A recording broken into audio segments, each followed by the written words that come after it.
but I think you're asking if there's a way to automatically place hangers instead of manually placing hangers? Yeah. I can share the screen. Sure.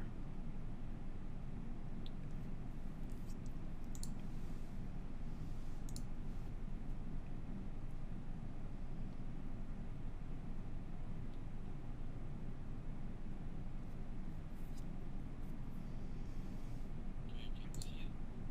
Yes, sir, I can.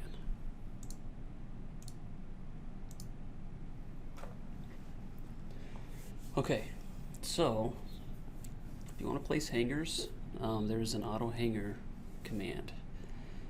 And what you would want to do is select all of the pipe that you want to assign hangers to, and then,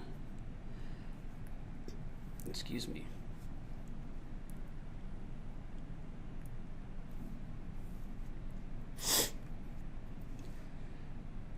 okay, so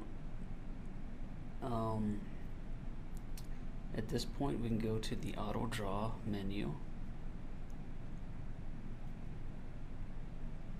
Oh, we need to keep the pipe selected.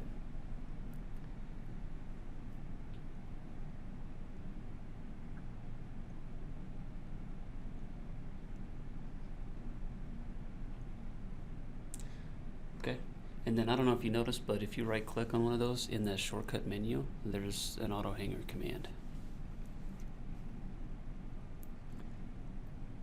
right below auto fittings.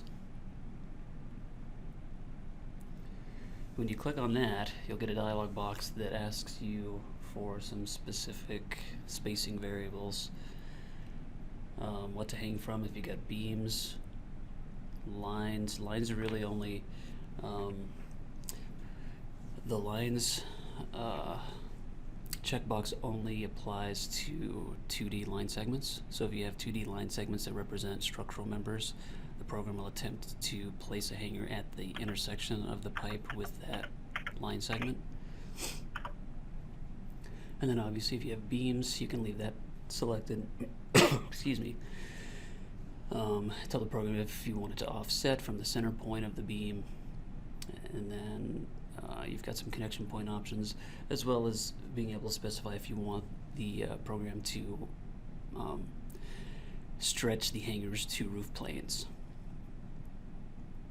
Okay, in this case, I got my bar joist at the front center, so I'm gonna place the hanger and then the joist. Okay, so I would recommend unchecking the lines box.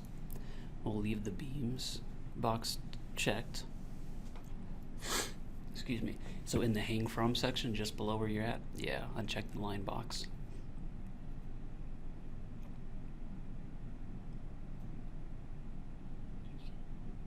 Okay? Well, before we do that, let's click on the hanger properties button and make sure that the type of hanger that we want to use is selected.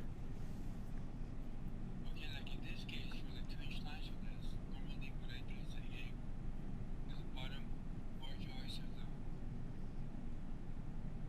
the truss with the lighting washer to keep my rod and also the switch.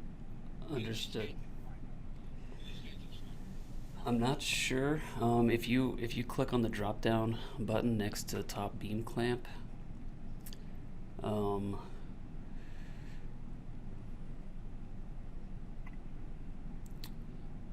I thought that we might have had that hanger assembly you described with the nut and washer through the bottom cord members of the joist. I'm not sure if that would be standard hanger. Why don't you click on the standard hanger option, and we'll see what other type of description options we have available.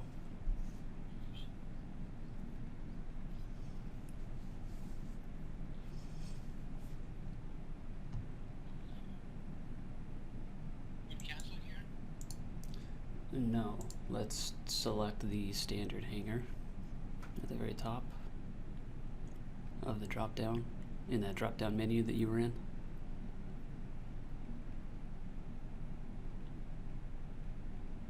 This one? Yes, sir. Select the standard hanger at the top of this selection drop down. Okay, now in the description, click on the drop down arrow for the description, and I want to see what options we have available. Nut and bolts, bottom joist. I think that's what you're looking for. Okay, now the hanger size, that doesn't matter. The program will harmonize the hangers to match the size of the pipe. But what we wanted to do in this step was specify the type of hanger that we want to utilize. Okay. Yeah, go ahead and click OK. Over here, put it at April, so should I leave that alone or? Well, so if you're The drummer's department, he implements it. generally speaking, the max distance, I mean, you can dial that down, but most of the time you would want to leave that at, you know, maximum allowable distance between sprinklers, based on pipe diameter and pipe type, as well as construction type too, I suppose.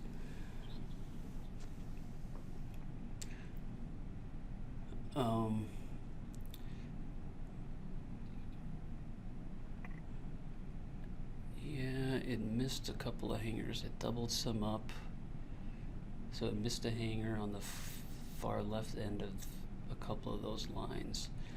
Now, something else to take into consideration is your pipe stick length.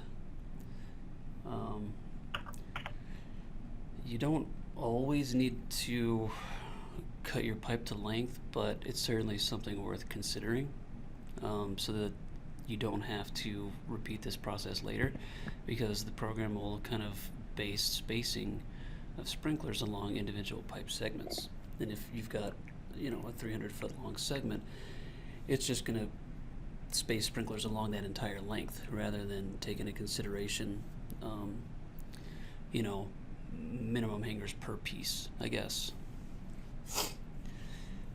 So, based on the way you have your pipe cut, you might end up with different results when running the auto hanger command. So first you cut the pipe and then you run the hangers, right? I mean, that's what I would generally recommend, because if you don't, you might end up, once you do cut your pipe, you might end up with a coupling really close to a hanger. And so you might end up, you know, spending more time shifting your hangers after you cut your pipe, if you place hangers before cutting your pipe. Now, sometimes for submittal purposes, you just want to show some hangers for submittal reasons. In situations like that, sometimes I've taken the approach where I won't bother necessarily cutting my pipe to length, because I'm not to the point where I want to, you know, prepare for fabrication, but I will run auto hangers just so that I have hanger, you know, locations, or at least some general hanger locations indicated on my submittal drawings.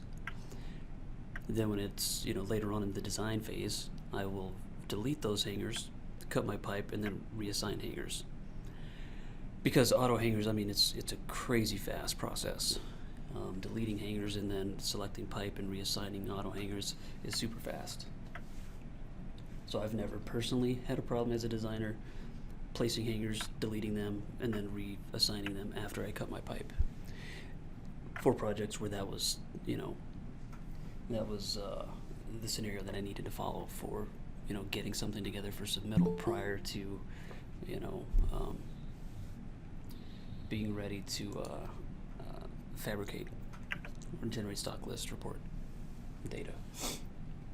So that's the command. Now, obviously, there are a lot of variables that you can adjust and specify in the auto hanger dialog that will affect how hangers are placed and spaced. But that's the tool you're looking for, I think.